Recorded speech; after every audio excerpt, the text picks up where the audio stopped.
गीत लगई अरे चाल लूटा हरिया त नदी बीचे नैया हिलोर मारे ओ हिलोर मारे कढ़िया ले गोरी हिलोर मारे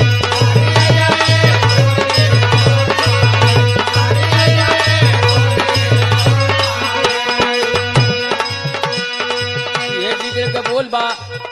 यह कहना है अरे सोरो हो सिंगार पावा पाया पाया जनिया हिलोर मारलू ओ हिलोर मारलू सुना सुना बारी धनिया हिलोर मारलू सुना सुना बारी धनिया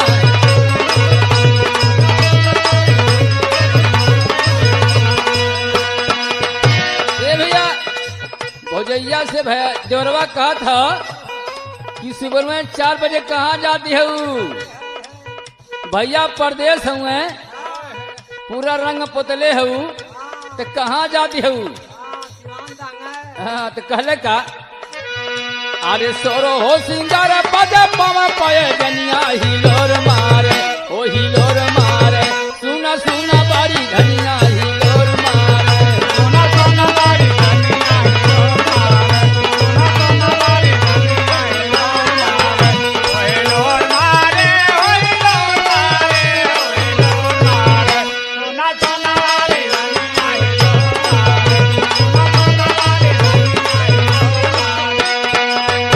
अरे भैया परदेश तोरे बिगड़ चलनिया